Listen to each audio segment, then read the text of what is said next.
तो है दोस्तों, लास्ट एपिसोड में हमने देखा था कि गोकू, वेजिटा और ब्रोली टीम अप करते हुए फ्रीजा को ब्लैक फॉर्म में भी डिफीट कर देते हैं, लेकिन शरीर ज्यादा स्ट्रांग ना होने के कारण गोकू अब तक बेहोश होता है, जबकि ब्रोली भी फ्रीजा के ब्लास्ट के कारण काफी ज्यादा इंजर्ड था एंड अब इसलिए वेजिटा ही गोकू और ब्रोली को संभालने की कोशिश करता है। हे काकारोट, आंखें खोलो, क्या तुम मुझे सुन सकते हो? वेजिटा, जल्दी से जाकर डेंटे नामेकियन को बुला ले आओ, क्योंकि हमारे पास और भी नहीं है और डेंडे किसी को भी हील कर सकता है। हाँ ठीक है, पर मुझे वो मिलेगा कहाँ पर? और ये भी पूछने वाली बात है, वहाँ खड़े किसी भी नामेकियन से पूछ लो, सब उसे जानते हैं। एंड जब तक वेजिटा डेंडे को ढूंढने जाता, नेल पहले ही डेंडे को लेकर यहाँ पर आ गया था। देन डेंडे सभी को हील कर देता है। हे दोस्तों, तुम सभी का बहुत बहुत शुक्रिया। अगर तुम लोग नहीं आते तो फ्रीजा हम सभी को मार चुका होता। वैसे तुम हो कौन और तुम्हें कैसे पता चला कि फ्रीजा यहाँ पर ड्रैगन बॉल के लिए आया हुआ है? नेल में गोकू,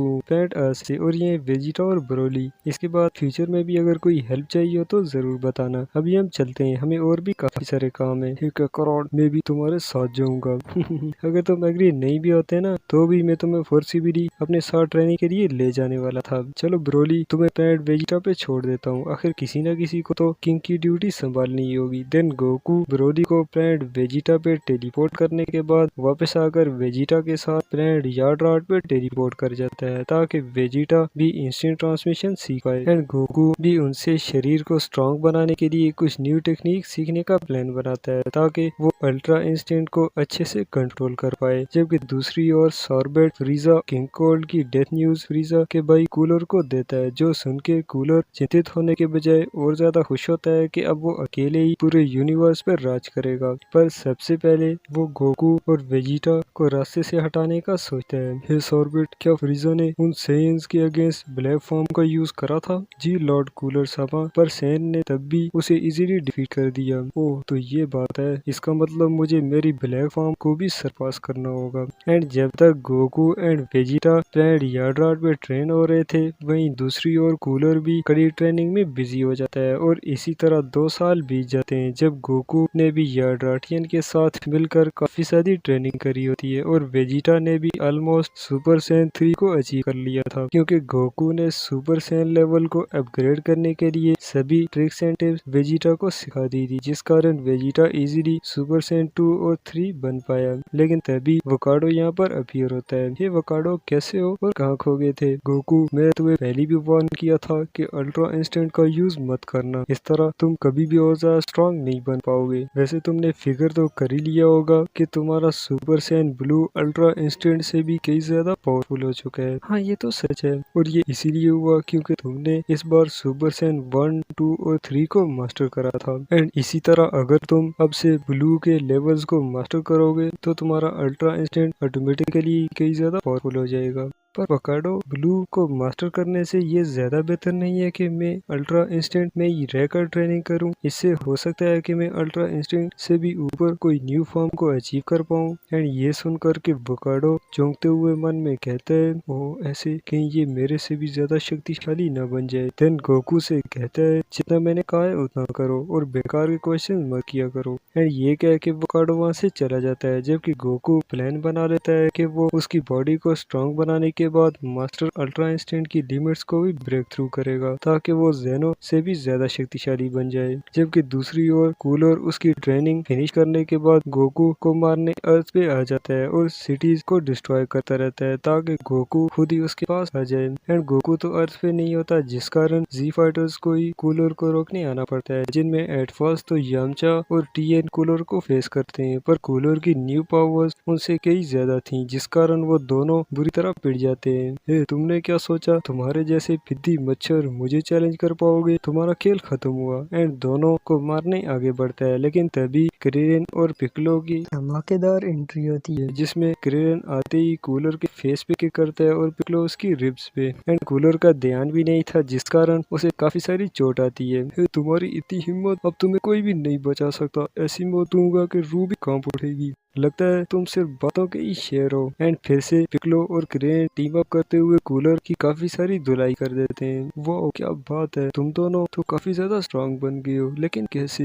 लंबी स्टोरी है टीएन, पर शॉर्ट में बताऊं तो हमें गोकू ने पहले ही बता दिया था कि ये कायर अर्थ पे अटैक करने जरूर आएगा, इसलिए हमने हाइपरबॉलिक टाइम चेम्बर में 5 साल से भी ज्यादा ट्रेनिंग करी है। एंड इसी बीच कूलर को थोड़ा सा वक्त मिल गया था रिकवर होने के लिए, तो वो डायरेक्टली उसकी गोल्डन फॉर्म में टर्न हो जाता है, जिसकी एनर्जी सेंस करके सभी शॉक्ड हो जाते हैं। पर तभी पिक्लो कहता है चलो क्रेन, हमें अपनी न्यू पावर्स को टेस्ट करने का इससे अच्छा मौका नहीं मिलेगा। एंड दोनों कूलर से फाइट करना स्टार्ट कर देते हैं, जिसमें एट फर्स्ट तो दोनों कूलर के एकदम इक्वल होते हैं, लेकिन तभी कूलर अचानक से ही उसकी पावर को कई गुना ज्यादा करते हुए दोनों को एक ही किक और पंच से ओवर पावर कर देता है। ये क्या हुआ, इसकी ताकत अचानक से इतना बूस्ट कैसे हो गई? हैरान होने की जरूरत नहीं, मैं तो सिर्फ तुम्हारे साथ खेल रहा था। अब जल्दी से गो को बुलाओ, नहीं तो मैं इस पूरे प्लान को ही नष्ट कर दूंगा। पर जी फाइटर्स में किसी को भी गोकू की लोकेशन के बारे में कोई नॉलेज नहीं था, जिस कारण कूलर एक बहुत ही बड़ी एनर्जी बॉल बना के अर्थ की तरफ लॉन्च कर देता है। माफ करना गोकू, हमने पूरी कोशिश करी है, पर फिर भी हम इस अर्थ को नहीं बचा पाए।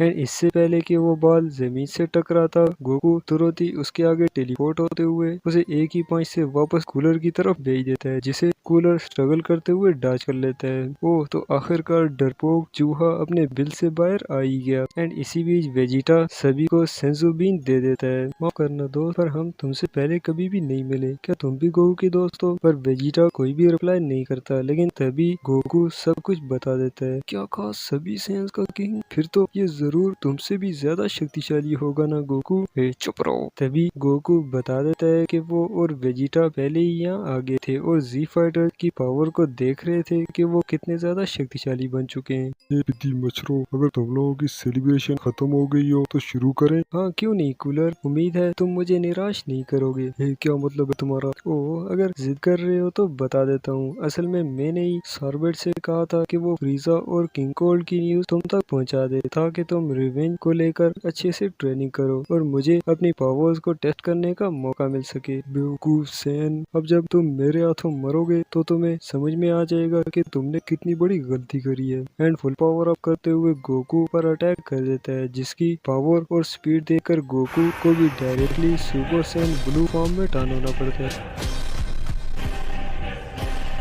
एंड कुछ ही समय की हैंड टू हैंड बैटल के बाद गोकू कूलर पे भारी पड़ने लगता है। वाह, मानना पड़ेगा कूलर, तुम्हारी ये गोल्डन फॉर्म तो फ्रीजा की गोल्डन फॉर्म से कई ज्यादा पावरफुल है। अभी तो बस शुरुआत है गोकू, आगे देखो क्या होता है। एंड पावर अप करते हुए ब्लैक फॉर्म में टर्न हो जाता है,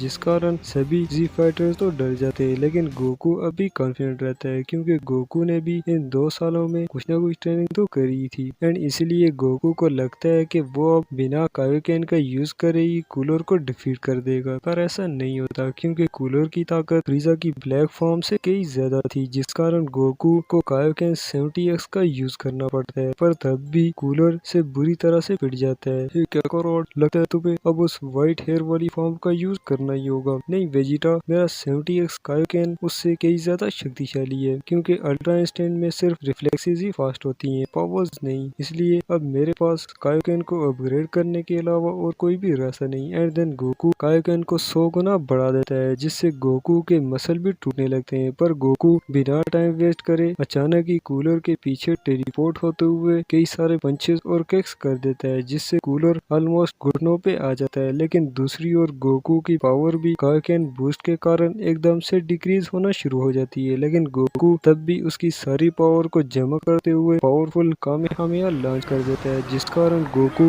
एकदम हदमरा होकर जमीन पे गिर जाता है और सभी को लगता है कि कूलर का खेल तो खत्म हो चुका है। लेकिन तभी एक डेथ बीन क्रेन के हट को क्रॉस करते हुए निकल जाती है, जिसे देख सभी एकदम से ही शॉक्ड हो जाते हैं। एंड धुआं हटते ही सभी कूलर को देख के और ज्यादा डर जाते हैं, क्योंकि कूलर अब उसकी 5th फॉर्म में टर्न हो गया था, जो कि फोर्थ फॉर्म से भी कई ज्यादा शक्तिशाली थी। देखो गोकू, ये है मेरी फुल पावर, अब मैं एक अल्टीमेट कूलर बन चुका हूँ, जिसे रोकना नामुमकिन है। तभी कूलर 2 और डेथ बीन फायर कर देता है, जिसमें एक यामचा को क्रॉस कर जाती है और दूसरी पिक्लो की तरफ टारगेटेड थी, लेकिन तभी कोई तेजी से आते हुए उसे रिफ्लेक्ट कर देता है। एंड कुछ समय बाद जब हम देखते हैं कि वो कोई और नहीं बल्कि अपना गोहान होता है, जिसे अभी तक चीचे ने रोक रखा था। पिक्लो, जल्दी से डैड को किसी सेफ जगह पे ले जाइए, अब मैं इसे देखता हूँ। लेकिन तभी वेजिटा आगे आते हुए सुपर सैयन 3 में टर्न होकर कहता है, हे बच्चे, बेहतर होगा तो पीछे ही रहो, ये कोई खेल नहीं है। लेकिन गोहान इतनी आसानी से कहाँ हार मानने वाला था और पावर अप करते हुए उसकी बीस्ट फॉर्म में टर्न हो जाता है, जिसे देख तो वेजिटा के होश ही उड़ जाते हैं।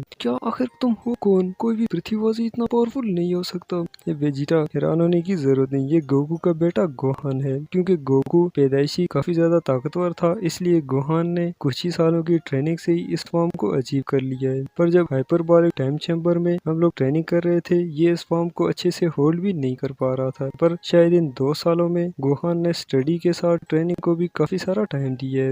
एंड पिक्लो की बात पूरी होने से पहले ही कूलर वेजिटा और गोहान पे अटैक कर देता है, जिसे गोहान तो इजीली डॉज कर लेता है, पर वेजिटा इस एक अटैक से ही काफी ज्यादा घायल हो गया था, जिस कारण अब गोहान अकेले ही कूलर से फाइट करता है। लेकिन कूलर की इस फिफ्थ फॉर्म की पावर के आगे गोहान की बीस्ट फॉर्म भी कुछ नहीं होती। पर तब भी गोहान स्ट्रगल करते हुए उसे कुछ देर तक रोके रखता है और एक पावरफुल की ब्लास्ट भी कर देता है, जिससे सभी को लगता है कि शायद कूलर का खेल खत्म हो गया होगा। लेकिन कूलर अचानक से ही गोहान के पीछे टेलीपोर्ट होते हुए उसका एक हाथ गोहान के आर पार कर देता है, जिससे गोहान वहीं पर ही मारा जाता है। एंड बेटे को अपने सामने मरते देख गोकू तो खुद की पावर को कंट्रोल ही नहीं कर पाता और कुछ देर गोहान के खोने के दर्द को फील करते हुए फाइनली सुपर सैयन ब्लू के लेवल 2 में टर्न हो जाता है, जिसे देख के सभी लोग भी शॉक्ड हो जाते हैं। हे, तुम चाहे जितना भी पावर को बढ़ा लो, मेरे से बचना नामुमकिन है। वैसे भी तुम्हारा बेटा तुम्हें भी दूसरी दुनिया में बुला रहा है। एंड पावर अप करते हुए गोकू पे अटैक करना स्टार्ट कर देता है, बट शॉकिंगली इस बार कूलर पूरी कोशिश करते हुए भी गोकू को एक भी स्ट्राइक नहीं कर पाता। एंड इन दोनों के लड़ने की स्पीड इतनी ज्यादा बढ़ जाती है कि यहाँ कोई भी उनकी स्पीड को नहीं देख पा रहा होता।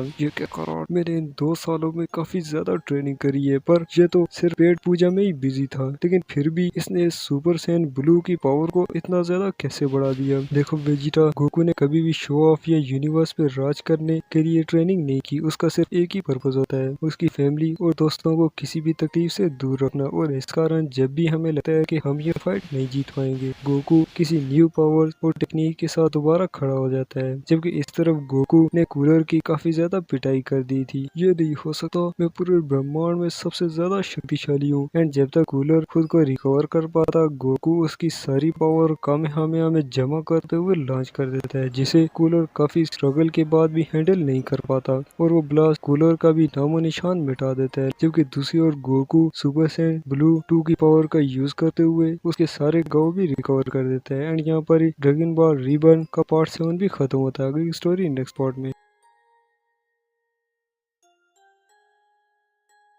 कैसी लगी कमेंट्स में जरूर बताना। लाइक शेयर और चैनल को सब्सक्राइब करना भी मत भूलिएगा, क्योंकि इससे जब भी मैं न्यू वीडियो डालूंगा आपको नोटिफिकेशन मिल जाएगा। मिलते हैं नेक्स्ट वीडियो में, तब तक के लिए टेक केयर।